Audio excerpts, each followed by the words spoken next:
sejam muito bem-vindos a mais um episódio do nosso Pode Me Ajudar. E eu sou a Camila Martini. E eu, a Juliane Vaccaro. E hoje estamos aqui novamente com o sociólogo Gustavo Gumiero. E hoje ele veio para falar para a gente sobre racismo, né? Para explicar fatos históricos que moldaram e moldam até hoje toda uma sociedade. Isso. O Gustavo comentou com a gente a última vez que veio aqui com a gente, né? No último podcast. E ele comentou que estava com material sobre o racismo, é isso? Que você daria um curso em Campinas, você vai dar o curso, né? Em Campinas. Conta um pouquinho pra gente sobre esse curso, sobre esse material. Olá, Camila, Gi, todos que nos assistem, todos e todas que nos assistem. Obrigado mais uma vez pela oportunidade, estive aqui no terceiro episódio. Isso, nós que agradecemos. Eu que agradeço, né, de poder falar para vocês e o público qualificado, Sim. Exatamente como a Camila frisou, o racismo, a escravidão e o racismo moldaram e continuam a moldar a sociedade brasileira e mundial. Os grandes estudiosos do tema falam que é uma escravidão inacabada, que ainda vivemos resquícios dela, não só resquícios, mas também na prática a gente vive o filho dela, que é o racismo. E agradeço estar aqui novamente, um branco e duas brancas falando sobre racismo. Sim. Isso já mostra como a gente vive numa sociedade racista, porque muitos negros e negras não tiveram oportunidade de chegar a esse estudo, e a gente teve, então estamos aqui debatendo. Sim. Mas, como diz também uma grande frase que eu ouvi, que é de comum interesse, comum conhecimento, que num país racista não basta não ser racista, é necessário ser antirracista. Então nós temos que lutar. Porque, de qualquer forma, nós fazemos parte, direta ou indiretamente, desse país racista que nós vivemos. Não temos o lugar de fala, como falo, mas temos sim que se posicionar e lutar com a gente, né? Somando as pessoas para lutar contra esse racismo. O exemplo que eu sempre dou, assim, nós três que estamos aqui temos sobrenome italiano. Sim. Então, nossos bisavós vieram para cá no final dos anos 1800. Para quê? Para trabalhar nas lavouras de café. Então, isso é o que dizem. Também tem um quê de verdade. Só que a grande verdade é que queriam embranquecer o país. Porque muito mais do que hoje, a população era negra. Sim. Então, todo aquele processo da república que foi proclamada, tal, eles queriam embranquecer o país. Então, por isso que os nossos antepassados vieram para cá, para embranquecer o país. Eles queriam que a população fosse, aos poucos, se embranquecendo. Por quê? A Lei Áurea, que supostamente libertou os escravos, apenas um artigo, que a partir de hoje todos são livres. Mas sobre quais circunstâncias vem essa liberdade? Quais são as políticas afirmativas que o governo deu naquela época? Nenhuma. Então, eles tinham esse projeto de embranquecer o país, e por isso veio essa mão de obra europeia para cá, nos fins dos anos 1800. Sim. Tá? Então, a gente, indiretamente, também, né, devemos lutar contra isso, porque nossos bisavós vieram aqui substituir os escravos, e, de certa forma, tirou o espaço que era deles até então. E por termos chegado os nossos bisavós aqui, eles tiveram menos direitos ainda do que poderiam ter. Poderia ter uma política afirmativa de tratar essa população, de educá-la, e que não teve. Então, cada um tem o direito de achar o que quiser. Eu me sinto na responsabilidade de lutar contra o racismo por esse fator. Além do que eu vejo todos iguais. Homens, mulheres, negro, branco, enfim. Para mim o que interessa uma pessoa é se ela é honesta, se ela faz bem pro próximo. Não o que ela pensa, né? Mas como que ela age com relação ao próximo. Mas infelizmente a nossa sociedade ainda rotula muito por característica, né? Inclusive você já até meio que respondeu, mas assim, uma questão que eu tenho, eu sou professora. Então, assim, nas escolas aqui em Indaiatuba e, né, em qualquer outro lugar, a gente fala muito sobre a construção da identidade, as características pessoais, a valorização, né? Hoje tem muito material para a gente trabalhar. Antigamente, né, na nossa fase escolar, tinha-se a cor de pele, que as pessoas falavam, o lápis, eu vou pintar meu corpo de cor de pele. Mas a cor de pele era um único tom. Sim. Né? Que era aquele bege mais claro. Então, assim, esse era o tom de pele, né? Hoje não, hoje a Faber-Castell, né, fez lá vários tons, né, para você identificar qual é o da sua pele. Então a gente trabalha muito isso com as crianças. Mas é algo que vem imposto, né? Não adianta a escola trabalhar se a família não tem esse conhecimento. E se a família prega, né, de uma forma às vezes inconsciente, né, de que o mais bonito é o branco. Essa questão que nos anúncios antigos, que quando procuravam trabalhadores, que seja de boa aparência. A boa aparência era sinônimo de ser branco. E é bom a gente já introduzir que raça não existe. Não existe uma raça biológica preta, branca, amarela. Existe um construto social, uma construção sociopolítica que deu a cor preta o sinônimo de negro, do escravizado. Então, isso foi uma criação europeia. Não existia o negro, não existe o negro. A gente que criou, os europeus que criaram. E isso parte muito também da filosofia, do iluminismo. A gente fala de Rumi, de Kant, de Hegel. São filósofos que, devido à escravidão, eles se acharam no direito de falar que o negro é inferior. Então, quando a gente estuda, a gente vê que o racismo é filho da escravidão, porque o momento da escravidão que propiciou os brancos de falarem: nós somos brancos, a nossa raça é superior, mas biologicamente não existe raça. Isso é uma construção sociopolítica. Então é bom já desvendar isso, a gente já desmascarar isso, né? Assim, eu uso um exemplo, não sei se está correto, mas quem tem um cachorro, ele é pitbull. Se é pitbull branco, preto, não importa, ele é pitbull, né? Então, o humano também, nós não temos essa questão. E a raça, até então, até 1600, 1700, era sinônimo de cultura. Aquela raça, aquela cultura, então aquele povo. Tá? Então não tinha a questão do negro, do preto, né?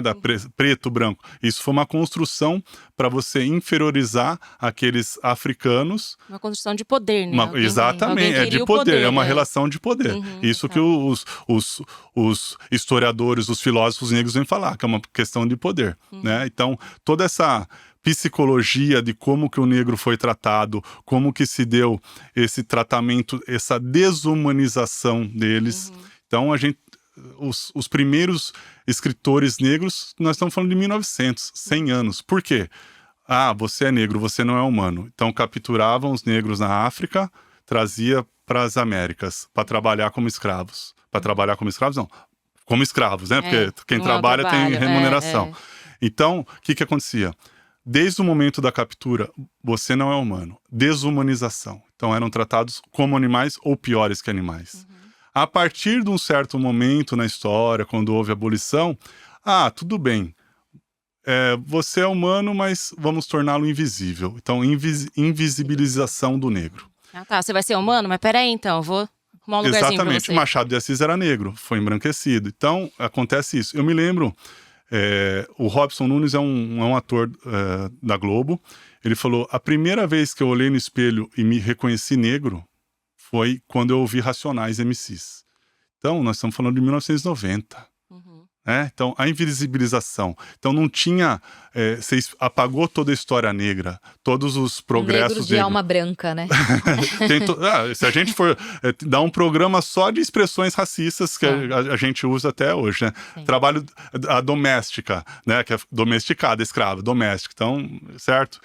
Tem toda essa questão. Então, é importante a gente ir desmistificando e desmascarando tudo isso aí e através do conhecimento. Lógico que nós somos brancos, então é difícil a gente falar como que o negro se sente. Então, até peço desculpa, muitos negros e negras estão nos ouvindo, até peço desculpa, mas o que eu sei é o que eu estudei de autores negros e autoras negras que falam como que o negro se sente desse lado. Porque eu nunca entrei numa loja e ficaram olhando para mim, porque eu sou um branco, né? Então, mas se eu fosse negro, eu tenho certeza que iam me olhar. Sair atravessar a rua, desviar. Se sente, tudo. né? Não, tá vindo uma pessoa ali. E o Brasil é bom que se saiba, ele tem a maior população negra fora da África. Ele só perde para a Nigéria. A Nigéria é o país que tem a maior população negra. O segundo país é o Brasil.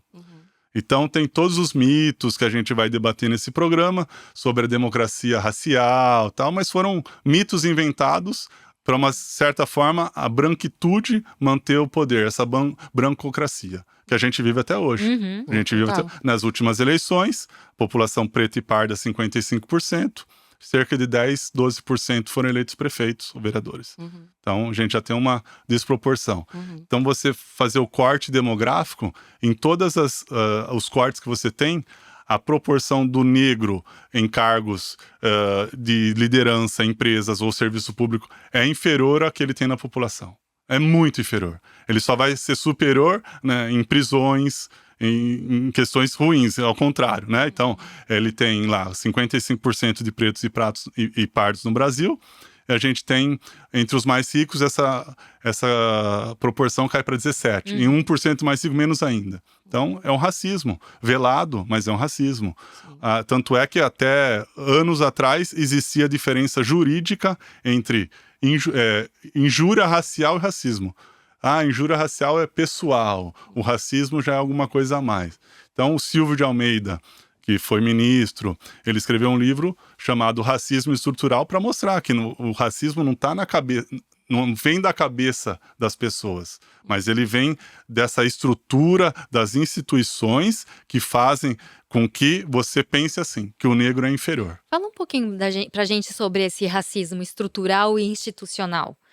Pra gente saber, para levar essa informação para as pessoas que estão nos escutando, qual é a diferença, pra gente saber como isso afeta na vida das pessoas em diferentes áreas, né? Diferentes áreas, como educação, saúde, até moradia, enfim. Explica um pouquinho pra gente sobre isso. O Silvio de Almeida, ele desmascarou essa questão do racismo, que não é algo individual, não é algo que você luta conscientizando as pessoas, não só.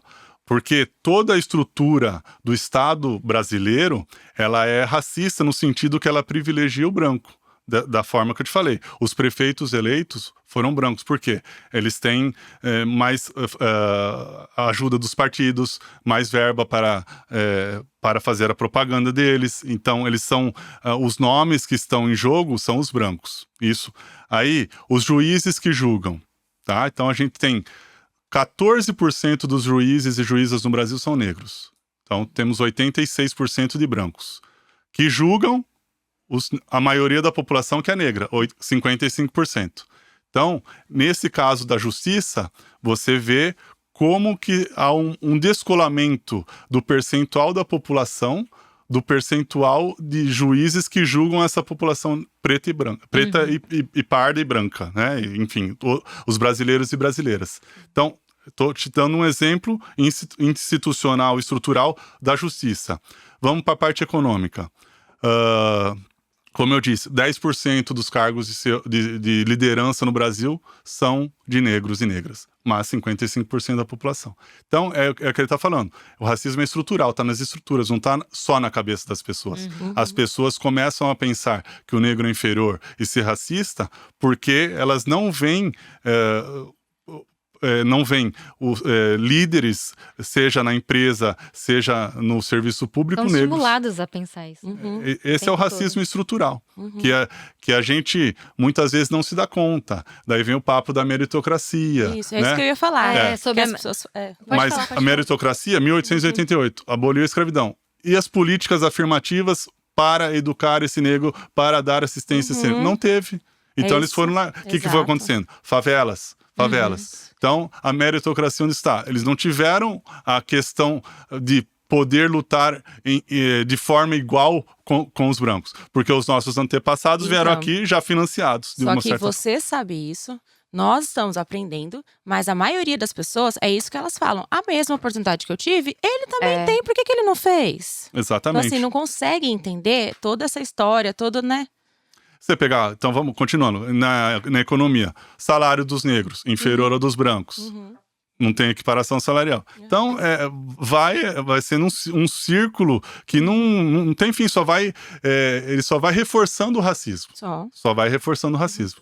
Essa ideia, né, de meritocracia e não ver cor, né, não ver cor. Você acredita que essas ideias contribuem, então, para perpetuar ainda mais o racismo? Ela perpetua. Como a gente consegue desconstruir isso? O que a gente está fazendo agora é um dos pontos, né? Então, o que o Hélio Santos, é um outro estudioso, fala, políticas afirmativas. Vamos lá, cotas. Isso, Cotas é uma forma de reparação histórica por tudo que foi feito contra os negros. Então, há o debate, vale, não vale? Para mim, vale. As cotas são uma das políticas afirmativas que podem ser feitas. Outras questões, urbanização de favelas, né? O poder público chegar, levar qualidade de vida, saneamento e urbanização a favelas, a equiparação do salário entre negros e brancos, oficialmente nós temos, mas o que a gente vê não é, né? Então, tem todas essas questões que precisam lutar. Só que o negro está conseguindo lutar agora, de 30 anos para cá, quando ele se viu como negro. Porque até então ele não se via como negro. Não. Ele não se via como negro. A sociedade não mostrava isso. Eu já vou adiantar um assunto, Camila e Gi, da democracia racial. 1930, para o Brasil, sob Getúlio Vargas, o Brasil, para evitar o avanço do comunismo aqui no Brasil, e para também conter... mascarar, né? Mascarar, conter revoltas populares, o que ele fez? O mito da democracia racial. O Brasil é diferente, mas ele é unido. O preto e o branco aqui, eles são iguais. Mentira, falácia, né? Mas foi um grande mito da democracia racial. Distorcer a realidade, né? E o exemplo que os estudiosos dão, tá lá uma branca no carnaval dançando com o negro que tá tocando um pandeiro. Olha, eles são iguais, são incluídos na sociedade. Não, são realidades totalmente diferentes. A que está dançando lá é uma rica, é uma classe média que tem condições, e quem está tocando pandeiro não tem. São valores diferentes da sociedade. Então, há 100 anos começou esse mito da democracia racial, que o Brasil não é um país racista. Mas nós somos um país muito racista. Talvez um dos mais racistas do mundo. E aqui, diferentemente da África do Sul, dos Estados Unidos, nós não tivemos leis tão escancaradas como você teve no Apartheid, como você tinha nos Estados Unidos até 1963. Eu não sabia, eu aprendi 6 meses atrás. A lei Jim Crow. Jim Crow era transporte público. Preto era num ônibus, branco era no outro. Jim Crow, porque era Jump Jim Crow. Era uma música e um ator branco fazia esse Jim Crow, que seria um negro, ele fazia esse papel de negro, tirando sarro do negro, né? Tirando sarro que era uma raça inferior. Então a lei Jim Crow existiu nos Estados Unidos, o país que prega a liberdade e a democracia, até 1963. Eram leis estaduais, não era nacional, mas era a lei Jim Crow. Apartheid na África do Sul nem se fala, acabou nos anos 1990, mas era segregacionista. Brancos num lado, bairros do outro, num bairro, pretos do outro, serviços públicos diferenciados para os dois, até a proibição de sexo e casamento interracial. Então, não houve isso no Brasil, leis assim tão escancaradas. Mas o mito da democracia racial é tão perverso quanto uma lei. Porque você mascara uma coisa que é real. É uma real. A distorção você torna uma coisa que não existe, que é a raça, algo real, né? Algo real. No fundo, não existe do ponto de vista biológico a raça. Como a gente pontuou aqui, é um construto, é uma construção sociopolítica para exercer poder. Sim. E as pessoas falam muito, né, quando a gente fala desse assunto, racismo, né? Eu não sou racista, imagina, eu não sou racista. Quando que a gente é racista? A gente é racista apenas no momento que a gente diferencia o outro pelo tom de pele. Fala isso, Gustavo, pra gente. A gente quer saber, quando que eu sou racista? Como eu mostro isso? De uma forma, às vezes, velada, inconsciente, velada. Quando eu falei, por exemplo, vou dar um exemplo. Eu falei, estou estudando o racismo no Brasil. Eu tive, dos dois lados, eu tive pessoas próximas que falaram, eu não sou racista, e pessoas próximas falaram, se eu sou racista, eu preciso conversar com você para deixar de sê-lo. Então, é aquela questão que a gente colocou aqui. Existe o racismo velado e o racismo desvelado, né? Então, descarado. Então, que hoje dá prisão. Sim. Certo? Da prisão. Chamar de qualquer... você fazer uma ofensa ao negro, tem que dar prisão mesmo, enfim. Seja pro negro, seja pro indígena, para quem quer que seja, né? Tem que dar prisão. Então, você vê de forma descarada quando há esses xingamentos, né, como o Vini Júnior, o atleta brasileiro, ele é um racismo velado na Espanha, que os torcedores, às vezes o próprio time, o xingam de macaco e jogam banana no estádio, né? E em velado é quando um segurança de um shopping entra um negro, então entra um branco, entra um negro, ele vai ficar de olho no negro. Então, abordar né? o negro. Então já tem toda essa construção social que vai levar que o olho dele veja o negro como sinônimo de perigo ao invés do branco.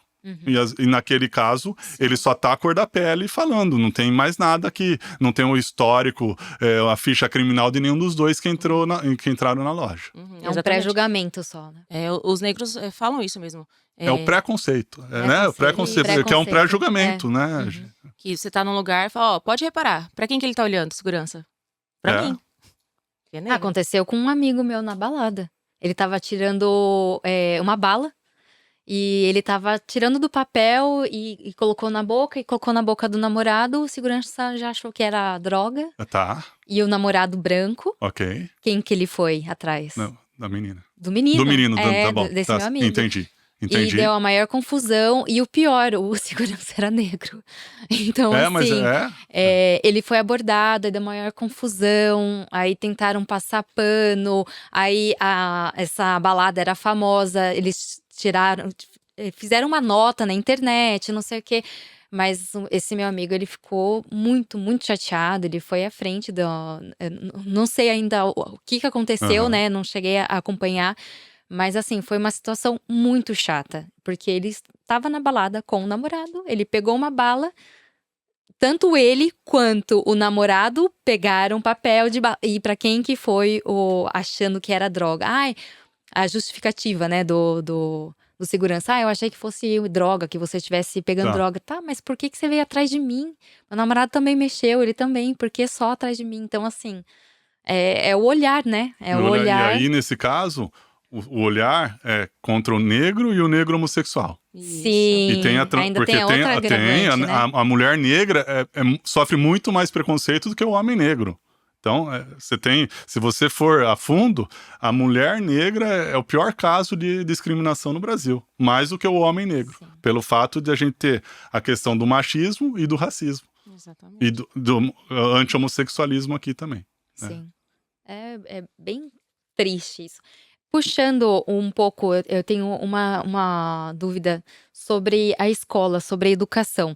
Que a gente sabe que entrou na lei em 2003, né, que as escolas têm uma obrigatoriedade de colocar essa temática na escola. Sim. Isso acontece mesmo? Acontece. Tem? Então, mas é aquilo. Só acontece. Superficial. Então, não, só acontece porque é obrigatório.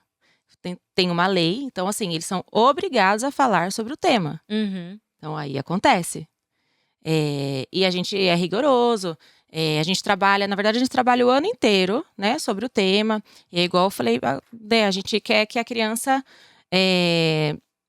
se caracterize pelo que ela é, né, o que ela vê no espelho ali, e ela se reconheça, se valorize e goste daquilo. Então a gente trabalha né, nessa vertente. E em novembro tem exposição, tudo mais, para comemorar lá o dia 20 da consciência negra. Que é feriado, né, agora dia 20, sobre a consciência negra, né, que é uma data que foi criada há poucos anos, acho que foi em 2011, né, que foi nesse entrou. século aqui.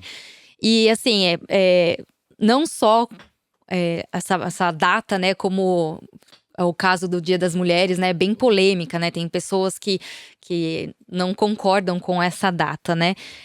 O que você poderia ajudar a gente a entender sobre essa data, sobre essa parte histórica, né, para contribuir para essa reflexão sobre o racismo? Gi, então, a questão que a Camila pontuou e você perguntou agora, Dia da Consciência Negra, Dia da Mulher, isso daí é para você, não tem Dia do Homem Branco. Que é todos os dias, né? Não tem dia da terra tem porque a gente maltrata a terra todos os dias. Dia da água tem porque a gente, né, polui a água todos os dias. Então tem que falar, olha, esse daqui estamos homenageando. Mas representatividade não é poder, nunca. Então você ser homenageado um dia do ano mostra que você, alguém te deu esse, entre aspas, privilégio desse feriado. Mas eu não digo que eu sou contra, mas deveria ser consciência negra todos os dias, Sim. né? Consciência negra, branca, amarela, enfim, não deveria ter essa diferenciação. Não deveria ter diferenciação do Dia da Mulher. Todos os dias é o Dia da Mulher. Então, eu sou um pouco crítico com relação a isso, mas, enfim, colocaram uma data que tem que ter e olha as coisas como são. Nem esse feriado é nacional. Nem o Dia da Consciência Negra é feriado nacional. Eram municipais, agora alguns estados, Sim. né? Então, para você ver como que tem essa politização do feriado com relação à homenagem a um líder preto. Correto? Ok. Vamos voltar nas escolas. História da África. A história da África, ela foi apagada. E agora faz muito bem de ter essa lei que conte a história da África. Por quê? A gente pensa, tinha escravidão porque a África era tudo pobre, então os europeus entravam lá, capturavam os negros e punham como escravos aqui. A África era um continente muito rico. Qual que era a particularidade do continente africano em 1500, quando começaram a escravização lá? Pelos europeus, porque já eram escravizados pelos árabes, pelos muçulmanos antes. Existiam muitos micro-reinos, eram reinos pequenos, estamos falando de uma população de 20, 30 mil. Só que eles eram bem desenvolvidos.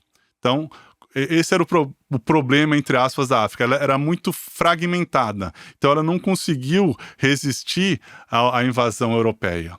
Mas os europeus não invadiram a África diretamente. Eles usaram mercadores que já faziam esse comércio de escravos com os muçulmanos. Por quê? Antes da chegada dos europeus para escravizar, os muçulmanos tinham muitos escravos africanos. Por quê? Era um sinônimo de status. Para fazer serviços domésticos, em termos gerais. Não eram vistos como questão econômica, como passou a ser, como começaram a ser capturados pelos europeus. Então, uma família africana que tinha muitos escravos, ou uma família muçulmana que tinha muitos escravos, era um status, porque a terra tinha muita terra. Então, quanto mais pessoas você tinha para trabalhar essa terra, maior era o seu poder, maior era o seu status. Então, a origem da escravização na África, nesse sentido, foi pelos muçulmanos. Então já existia uma rede de tráfico de escravos. E os europeus, principalmente os portugueses, que foram os pioneiros, eles começaram a lidar com esses traficantes de escravos. Então, tirando Angola, os europeus quase nunca entraram adentro da África. Eles só na costa, só costeavam, construíram fortalezas, era onde era o depósito de escravos antes de atravessar. Então, para resumir, era um continente muito rico culturalmente. Zimbábue, você tinha os guerreiros de Zimbábue 1000 anos atrás. Mali era um grande reino. Então, só que eles eram eram fragmentados. Então, eles não conseguiram resistir à força europeia, também da tecnologia e das armas, e do dinheiro. Então, eles trocavam muitas vezes por conchinhas. O escravo era trocado por conchas. E como os europeus já encontraram essa África com essa cultura de escravos, foi uma questão mais fácil para fazer um comércio. Só que daí, qual a diferença? Pela primeira vez, o negro, um escravo é tratado como algo econômico. Eu até tirei essa citação aqui do Achille Mbembe, que está no livro Crítica da Razão Negra. Ele fala que o negro é o único na ordem da modernidade cuja carne foi transformada em coisa e o espírito em mercadoria. Então é a primeira vez na história que uma cor de pele é transformada em algo econômico. Então essa é a particularidade da escravização do europeu para trazer os negros como escravos nas Américas. Você acha que, porque assim, agora teve o Enem, e o tema, né, da redação foi sobre esse desafio, né, dessa valorização, né, da África no Brasil, dessa cultura. Você acha que isso foi um movimento, um possível movimento do Ministério da Educação para começar a trazer melhor, assim, essa lacuna que é o letramento racial?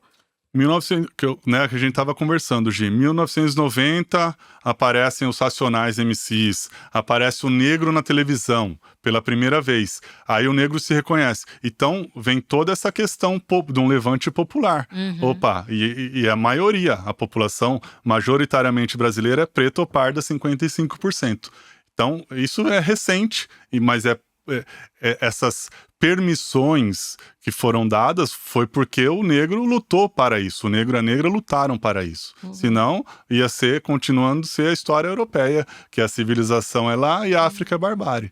Então é um movimento, com certeza, popular de intelectuais, de Jamila Ribeiro, o Clóvis Moura, vários autores, Lélio Santos, então Silva Almeida agora mais recentemente, Conceição Evaristo. Então, esse movimento intelectual fomentando as massas negras para falar, nós temos direito à voz, nós temos que contar a nossa história também, não deixar os outros contarem a nossa história, porque nós temos a nossa história. Né? Então, o contar a história a partir de si mesmo, das suas raízes, é muito rico, que é o que a gente tá vivendo 20 anos atrás. Exato, né? É todo um movimento de força ali que tem que ter conhecimento. De resistência. Essa resistência só começou a ter quando você se reconheceu como negro ou como negra. Isso. A gente trata muito nas escolas o que é da cultura lá da África, alimentos, o que eles trouxeram de lá, a gente mostra para as crianças, né? Legal. E muitos, né? A maioria não sabia. Então, assim, esse reconhecimento é a valorização do que é seu, né? A sua força ali. Porque é tudo o poder, é o mais forte. Foi no caso, quem dispunha no caso, ou tecnologia, que eram as armas, ou de dinheiro para fazer assim, essa troca com os traficantes. Então, acho que até um ponto importante que, assim, primeira vez que o europeu se deu conta de uma palavra que foi designada após isso, foi a questão judaica, na Segunda Guerra Mundial. 6 milhões de judeus mortos por Hitler, ele fez uma fábrica da morte, uma indústria da morte, o Hitler. Então, pela primeira vez a Europa viu algo acontecer na própria terra europeia. Só que os europeus fizeram bem pior durante 300 anos na África. Essa indústria da morte, que foi a escravização dos africanos para trabalhar nas Américas, estimativas bem plausíveis dão conta de que 12 milhões e meio de negros foram, através dos navios negreiros, cerca de 36 mil viagens ao longo de 300 anos, trouxeram 12 milhões e 500 mil negros da África. 1 milhão e 800 morreram na travessia, porque a travessia durava meses, e do momento da captura na África até entrar no navio, poderia dar 3 a 5 meses, porque eram 300 quilômetros, às vezes eles tinham que caminhar e dava 2, 3 meses. Então, da captura a chegar no Brasil, por exemplo, ele já era cativo há 1 ano. Então, 12 milhões e meio embarcaram. 10 milhões e 800 mil chegaram. Temos aí mais de 10% de mortes no transporte.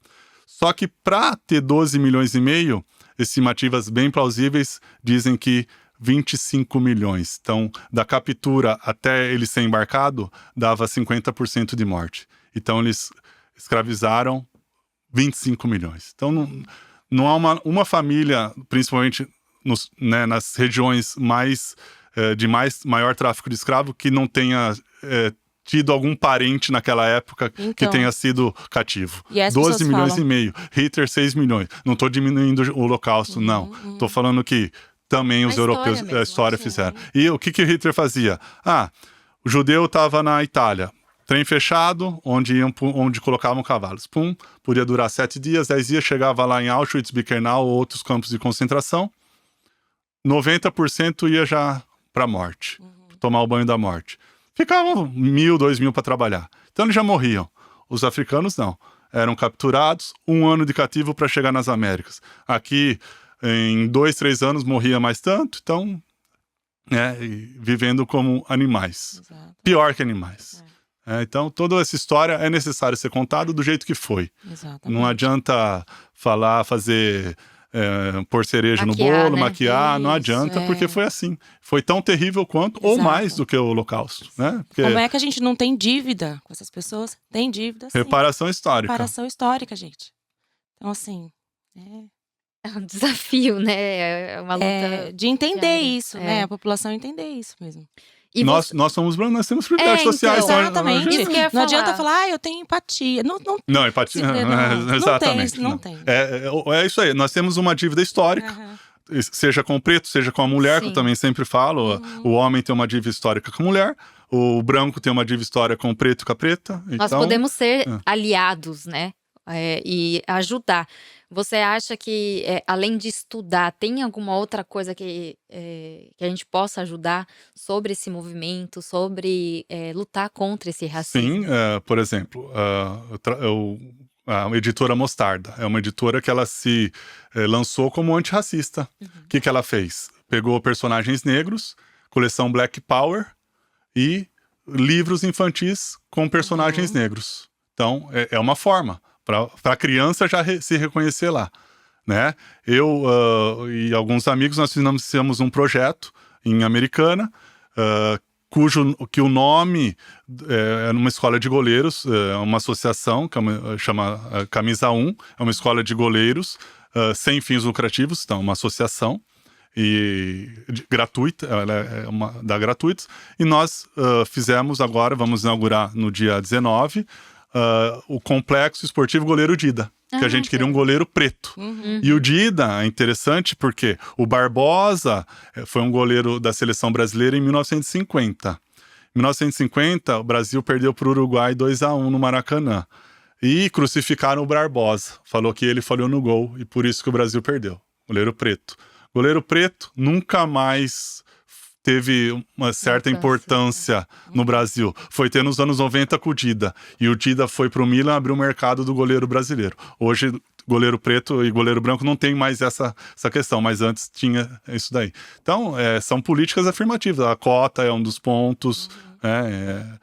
Individualmente a gente pode fazer, e como sociedade nós temos que lutar pelos direitos iguais. Não só de pretos, como de homens, mulheres. Claro, e tudo. claro. Como chama essa editora? Mostarda? Mostarda, editora Mostarda. E essa questão de ter livros com personagens pretos, negros, a gente tem muita dificuldade de encontrar livros. Então. Ela Até surgiu, ela brinquedos, cresceu né? muito como antirracista nesse sentido, né? Por exemplo, o Bruno Galhaço, que tem filho adotivo preto, ele luta contra o racismo. É isso aí, não pode deixar Princesas pretas, né? Isso. Começou a sair histórias da Disney, né? Mas é bom a Teve gente, aquela polêmica. É bom a gente saber diferenciar o que é de termos econômicos e o que realmente é ideológico, motivacional. Mas, enfim, assim, hoje tem esse movimento. Mas volto naquele assunto. Representatividade não é poder. Então, só poucos políticos, poucos cargos de liderança, é necessário mais. É necessário permitir mais. É necessário mais políticas afirmativas para dar conta dessa reparação, dessa dívida histórica, para ter uma justiça social que nunca teve. A escravidão, volto a dizer, que dizem os autores negros, é uma escravidão inacabada no Brasil. É necessário a ação, é necessário fazer acontecer, né? Não é só... Para conseguir, quem sabe, né? Um equilíbrio aí de com mais poderes. Políticos negros, com mais líderes nas empresas negros, é um movimento que acontece. Mas ainda há muita resistência da branquitude, né? Que essas relações de poder que tem, ainda há muita resistência. Teve um avanço, mas... Avanço, mas insuficiente. Mas é necessário continuar lutando. Sim. É necessário a luta. É isso aí. E você, o preto, o negro, sabendo das condições dele, da sua força como pessoa, ele tem essa possibilidade de lutar, né? De não mais abaixar a cabeça, não mais se sentir um sub-humano, como ele foi levado mas sim em posição de igualdade, que realmente perante a nossa ideologia, todos são iguais, mas que faça valer isso na justiça, na economia, em todos na política. Era isso que eu estava pensando, né? A pessoa ela tem que se fortalecer, seja ela branca ou preta, tem que se fortalecer para isso, para valorizar as suas características pessoais, a sua história, saber da sua história, Saber né? da história. E saber da sua história e colocar, né, quando ouvir um discurso racista ou quando, né, presenciar ou ser, né, o personagem do ato racista, saber se impor, saber colocar ali, né, seus direitos, seus deveres, saber se contar a sua impor e história. ser amparado pela lei. Exatamente, Se amparado você, pela lei. né, hoje, antes, se você se impusesse, mas não era amparado pela lei, não tinha como. Exatamente. Hoje tem essa equiparação. E é necessário isso, mas é o que eu falei, né, são 90% dos juízes são brancos e vão julgar os negros, Sim, né? sim. Então é avanço, Sim. mas a passos de tartaruga. Pra Mas uma tem que população. pensar sempre aí nesses desafios, mas não desistir, né? Porque O Brasil, os Estados Unidos já teve um presidente negro, o Brasil não teve ainda. Mas negra e mulher nos Estados Unidos não você deixou. viu, né? Não deixaram. Pois é, polêmica. Então você vê. As duas coisas não. Não. É, tipo isso. Eles falam, mas enfim. Pegando esse gancho aí, que foi o gancho que trouxe você aqui pra hoje, aqui no podcast, fala um pouquinho sobre esse curso que você vai ministrar em Campinas pra quem quiser se informar, né? Pra saber um pouco mais se tem vagas, como funciona esse curso. O curso vai ser para o Instituto Anelo, que também é um instituto, enfim, já há mais de 20 anos em Campinas, no Jardim Florense. E o fundador é o Lucas, eu sou amigo do Lucas, e falei, Lucas, estou estudando racismo e tal, o que você acha da a gente fazer um curso sobre racismo e escravidão, uma história, né? Porque no Brasil, todos os pretos ou pardos são descendentes de escravos, não tem jeito. Só vieram povoados aqui até 1900 quem veio da África escravizado. Então, pode ter tido uma migração depois, mas assim, quase 100% das pessoas são descendentes, ou os bisavós foram escravos, né? Ou mais que os bisavós, né? Os tataravós. Então, por quê? É uma escola de música, sem fins lucrativos, também de graça, lá no Jardim Florense Campinas.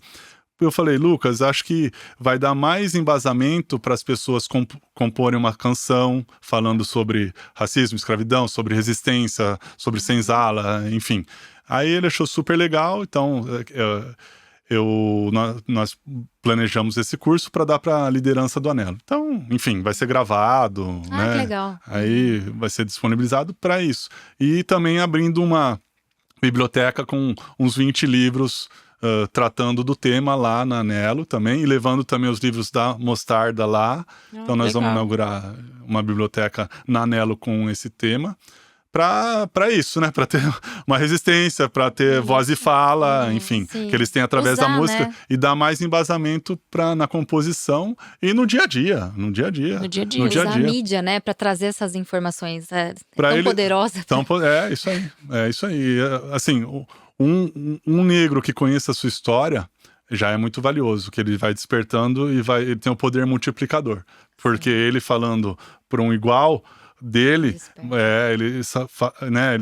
você passou por isso, eu também passei. Então é diferente do que um branco falar para um negro, né? Que a gente nunca passou, nunca sofreu racismo. E não existe racismo às avessas, o preto que fala mal do... Não existe. Racismo, no nosso caso, é da branquitude contra a negritude. São as relações de poder do mais forte contra o mais fraco.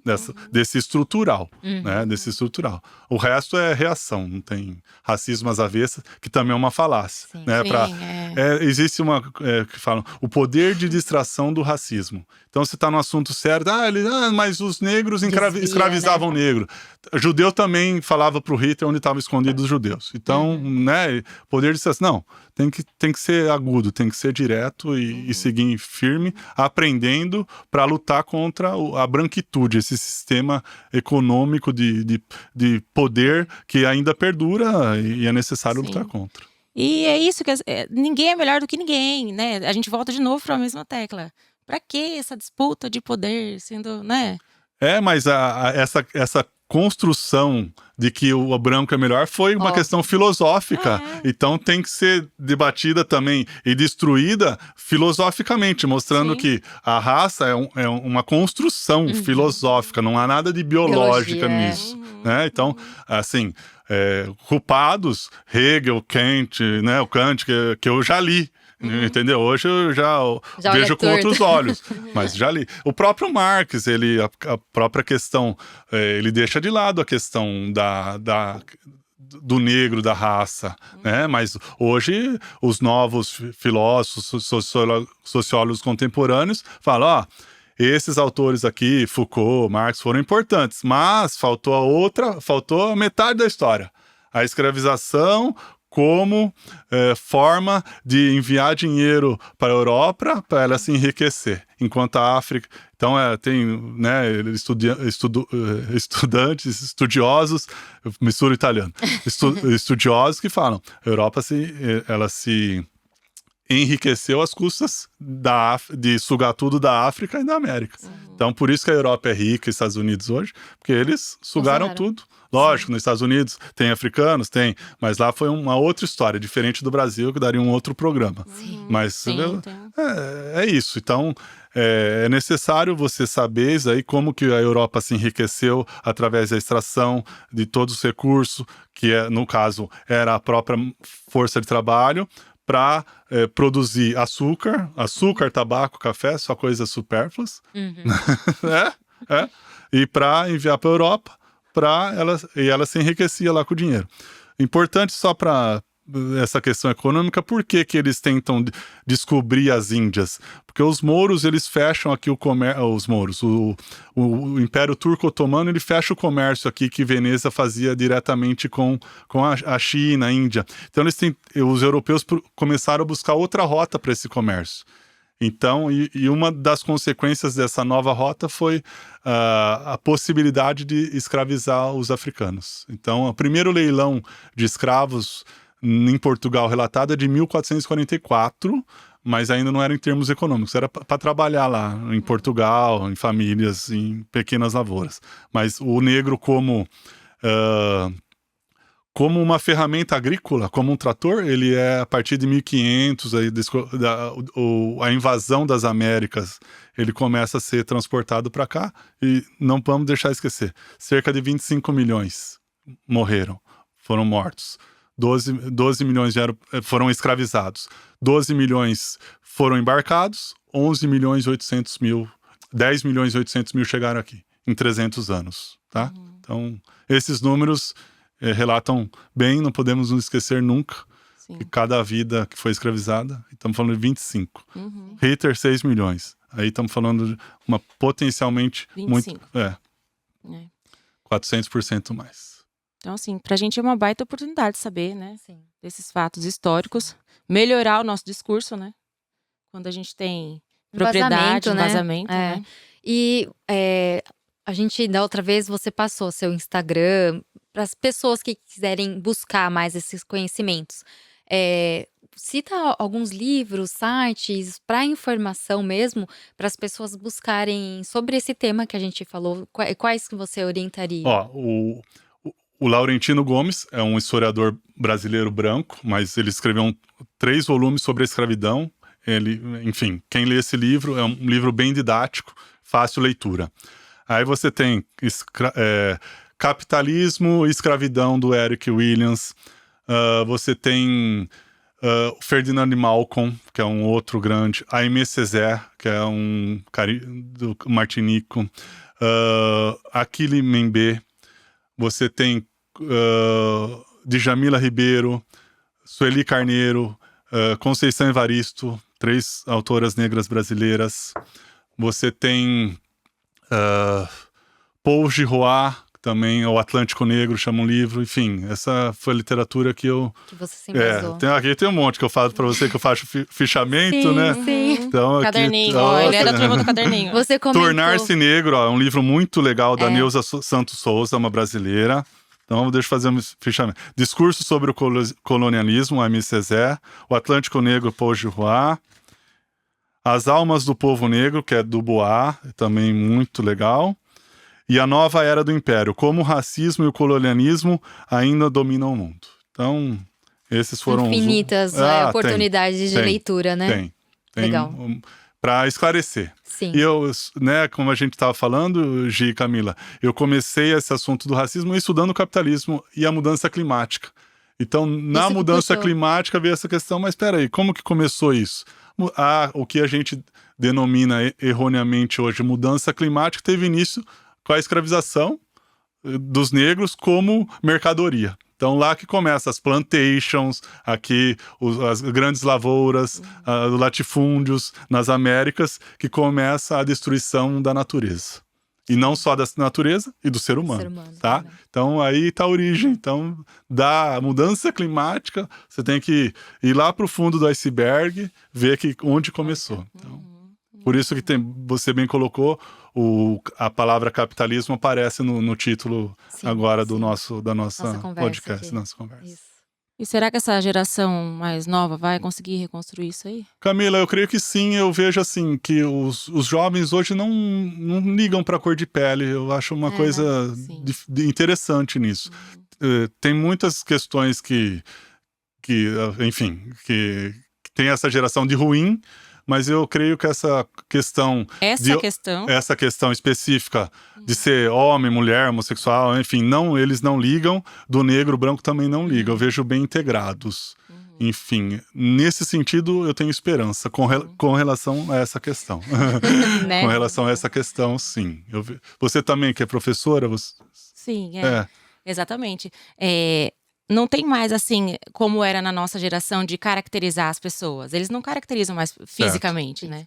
Então, assim, eu acredito que seja muito do trabalho que a gente começou ali também, né? Certo. Eu tenho muita esperança dessa geração. Apesar dos pesares. Mas eu tenho muita esperança. Ah, que papo, né? Sim, que baita papo. Mais uma vez, que baita aula, oportunidade da gente. Oportunidade eu que agradeço, da gente falar disso, despertar a consciência para brancos e negros, né? Para os brancos, para combaterem o racismo, ou deixar de ser racista, e combater o racismo, para os negros de saber um pouco a história, de onde vieram, né? Então, obrigado por esse espaço, por esse tempo. E eu espero que esse bate-papo aqui tenha ajudado vocês a esclarecer, né, algumas dúvidas, e que a gente continue nessa luta diária aí junto para combater esse racismo que infelizmente estrutural. E é isso, gente. Muito obrigada pelo episódio. Agradeço você imensamente. Obrigado, Gustavo. Novamente por estar aqui conversando com a gente. E a gente se vê no próximo episódio, gente. Até mais. Isso aí. Tchau, tchau. Tchau.